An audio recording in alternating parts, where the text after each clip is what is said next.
Asterisk the room was still opulently quiet, the kind of silence that came only with wealth and thick walls. Heavy velvet curtains filtered the morning light into soft gold, as it spilled over antique furniture and rare paintings. In the middle of it all sat Julian Carrington, a man whose billions could buy nearly anything except the one thing he needed now. Asterisk he stared at the glass in front of him, filled with a murky, greenish liquid that shimmered oddly in the light. It smelled faintly of earth and citrus, but beneath that was something sharper, something unfamiliar. His nose wrinkled. Asterisk, this looked like poison, he muttered. Asterisk across from him stood a gaunt, gray-haired man in a linen robe. Dr. Elian Marr. The man's hands were steady as stone, clasped behind his back, his eyes unreadable. Asterisk, I wouldn't give it to you if it were, Dr. Marr replied quietly. Asterisk Julian scoffed, shifting uncomfortably in his wheelchair. That's easy for you to say. You're not the one who can't walk. Asterisk Dr. Marr said nothing, but his silence carried weight, a challenge, a dare. Asterisk Julian picked up the glass slowly.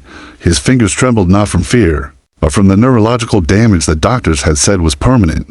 He sniffed the liquid again. The scent was stronger now, more alive somehow, like fresh-cut roots after rain. Asterisk his eyes met Dr. Marr's. Asterisk, what exactly is this? Asterisk the doctor stepped forward slightly, just enough to cast a shadow across Julian's lap. Something not yet accepted, but very old and very real. Drink it, and by dusk, you will walk. Asterisk Julian laughed once short and bitter. You make it sound like a miracle. Asterisk no, Dr. Marr said. I make it sound like a choice. Asterisk the glass hovered at Julian's lips. One breath, two. Then he tipped it back and swallowed. Asterisk it burned. Asterisk and then it began. Asterisk the taste hit him first bitter, metallic, and pulsing with something he couldn't name. Julian gagged slightly, forcing the thick liquid down in one go, then slammed the empty glass on the side table. His jaw tightened. Asterisk God, that's foul, he hissed, wiping his mouth with the back of a trembling hand. Asterisk Dr. Marr remained still, studying him now with concern, but with curiosity like a biologist watching a rare specimen breathe under glass. Asterisk what happens now? Julian asked. Asterisk now, the doctor said slowly. We wait. Asterisk the room felt heavier somehow. The air pressed in. Julian's heartbeat was loud in his ears, and a creeping warmth began to spread across his chest, like someone had cracked open a furnace beneath his rib cage. His fingers twitched. He looked down at them, puzzled, and then back up. Asterisk I feel something. Asterisk good, Dr. Marr said. Let it happen. Asterisk Julian's brows whereupon the warmth was moving, spilling down his arms, his spine, his legs. His feet, which had been numb for over a year, began to tingle. Not the ghost sensations he was used to, real tingling, like thousands of tiny electric sparks dancing under the skin. Asterisk his breath caught. Asterisk I haven't felt that in months. Asterisk the doctor nodded, stepping back, giving him space. Asterisk the tingling turned into pressure. His legs felt heavy, dense, like they were waking from a deep, unnatural sleep. It wasn't pain, it was presence. He could feel them. Asterisk I can feel them, he whispered, more to himself than to the man across from him. Asterisk I know, came the calm reply. Asterisk Julian shifted in his chair. Reflexively, he tried to move his right foot, and it moved, not just a twitch, it moved. He gasped, looking down in disbelief. The heel scraped against the floor, just slightly, but enough to send a jolt of panic and awe through him. Asterisk this can't be. Asterisk Dr. Marr said nothing. Asterisk Julian gripped the arms of the wheelchair and tried again. Both feet this time. A small, awkward shuffle. His breath grew shallow. The sensation climbing through his body was like adrenaline laced with fire.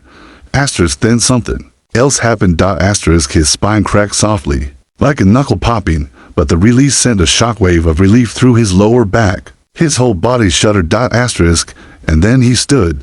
Asterisk unsteady, shaking. Hands white-knuckled on the armrests but upright. Asterisk Julian Carrington was standing. Asterisk for the first time in 417 days. Asterisk the room swam around him as he stood, legs trembling. Balance. Uncertain, Julian's breath came in sharp, shallow gasps, like he had risen into thinner air. Every muscle screamed with unfamiliar strain, not from pain, but from effort long forgotten. The soles of his feet burned with contact against the polished marble floor. Asterisk he let go of the wheelchair's arms. Asterisk just for a second. Asterisk he wobbled. His knees buckled slightly, but held. His body remembered nothing. No rhythm. No posture. He was like a child learning gravity for the first time. Asterisk Julian laughed. A ragged, unbelieving laugh. Asterisk, are you seeing this? He said, half turning toward Dr. Marr, who remained calm, arms folded loosely. Asterisk, I see everything, the doctor replied. Don't try to walk yet. Not without something to steady you. Asterisk, but Julian didn't hear him, or didn't care. Asterisk, one foot lifted. Awkward.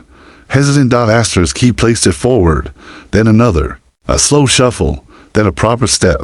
The friction of leather soles against marble echoed in the vast quiet of the room like thunder.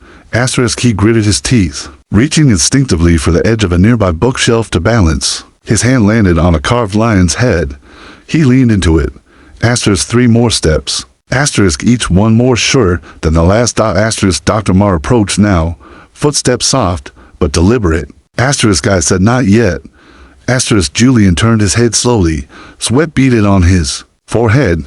His face, pale and drawn, now flushed with blood and something fiercer. Asterisk, I've waited over a year, he said, panting. You think I'm going to sit down now? Asterisk, the doctor's eyes narrowed. Asterisk, you're pushing too fast. The compound is still binding to your system. It's rewriting your neurology. Healing, yes, but also repathing.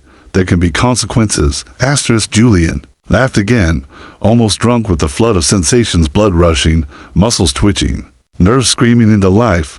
Asterisk, let them come, he said. This is real. This is mine.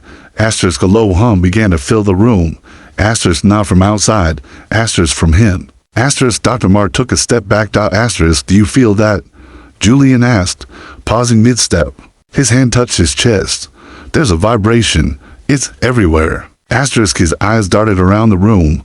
The chandelier overhead began to tremble. Glass whispered against glass. Asterisk, a pulse, low and resonant, rippled from the center of his chest, and the floor beneath his feet shimmered faintly as if the marble had become water. Asterisk, Julian looked up at Dr. Marr with something like awe and something like fear. Asterisk, what did you give me? Asterisk, the doctor's face was unreadable now. Asterisk, something more ancient than science, he said, and more dangerous than. You understand, Asterisk?